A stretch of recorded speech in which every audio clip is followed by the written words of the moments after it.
Look at these 4 shields in my inventory. If you had to guess which one of these is the best ranged tank shield, which one is it? Well, obviously, the Dragon Square Shield. If you didn't get that right, you might have some misunderstandings about how armor works in Runescape, and that's what I'm going to cover in this video. Take a look at all these shields. As you can see, Dragonfire Shield, Crystal Shield, Granite Shield, those all have a lot of defensive bonuses, but they also have negative range bonuses. Dragon Square Shield, plus 0 range attack bonus, which means there's no minus bonus. This is better for range.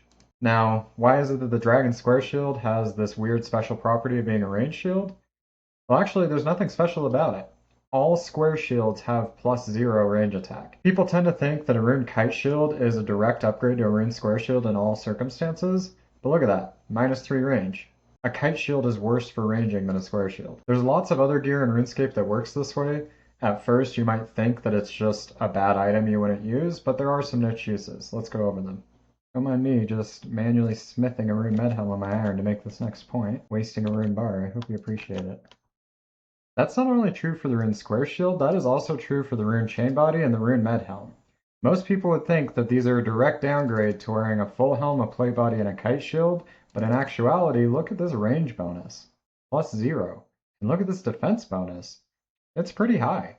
If I upgrade this to some other mid-level gear that's also the medium variety, like a Dragon Medhelm and a Dragon Square Shield, this is actually a lot of defense bonus. And it's still plus 0 range attack, so this is range tank gear. So the chain body, the medhelm, and the square shield definitely have a use. It's not a strict upgrade to always want to be wearing a full helm, a kite shield, or a plate body. If you were lucky enough to have a dragon chain on your iron, this would be even better, but I'm not. If someone saw you wearing this gear to go get your first fire cape, you'd probably get posted on r/cute noobs, but really they're the noob for posting you because they probably expect you to wear this gear instead. 117 range attack. 138 range attack. Big difference. It pays to actually understand how this armor works.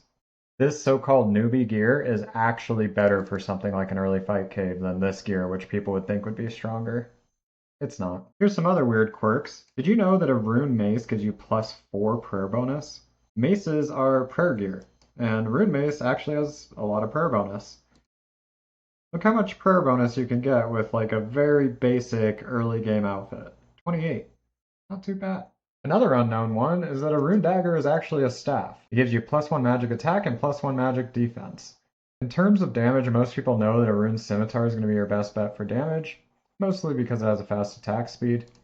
But how does it actually stack up to other options? If I click this view DPS button, I can see I'm getting about 1.77 DPS off of a rune sim. That's pretty good. What about a rune long versus a rune short? Rune longsword, about 1.5 DPS, so significantly worse than a rune scimitar. But did you know that the rune short sword is actually better than the long sword, 1.563? Once again, this is mostly due to attack speed. So despite the rune longsword having a higher max hit, it's actually lower DPS overall. Max hit is not everything. What's even more interesting though is that a mystic staff is a melee weapon. This has plus 50 melee strength. That's more than the longsword. If I calc this, I get 1.4 DPS. That's worse than any of the rune items I looked at. But if I compare it to an adamant scimitar, 1.26, a mystic staff is a better melee weapon than any adamant weapon. Until you get rune, your best melee weapon is actually a mystic staff. Here's one that's probably a little more well known, but not all Barrow's gear is created equal. If I look at a Torag's plate body versus a Darok's plate body, these both have the exact same stats. But a Varric's Brassard has way lower defense bonus with plus prayer. So Varric's set is actually a prayer set. It's less tanky, but it gives you prayer bonus. Darok, Torag, and Guthin are all tank gear. Defensively, Darok's and Torag's are the same, but Guthin's is a little weird. The helm and the plate body are the same, but the skirt is worse. But then it makes up for the defense that was missing in the skirt by adding defense to the spear.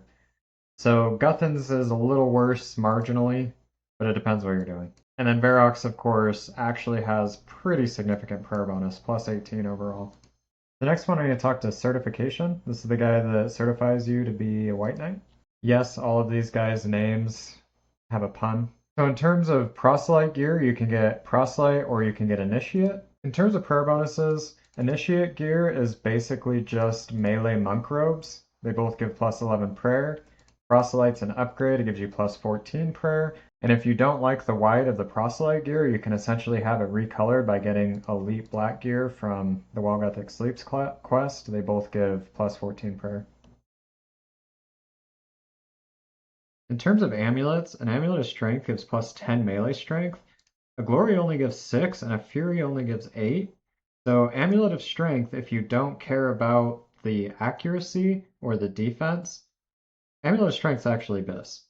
Now, the higher level monster you're fighting, the more a fury or something starts to outpace it because the accuracy starts to matter, but don't feel bad about wearing an amulet of strength. While we're talking about jewelry, if you've done Desert Treasure 2, Ring of Shadows is actually a really good tribute ring. It has attack bonuses in every style if you haven't gotten your Archers, Seers, or Berserker rings yet, as well as strength bonus. I hope you learned some quirks about how RuneScape items work. Next time you see a post on r/cute noobs, maybe this will help inform you on why people wear the stuff that they wear. Peace.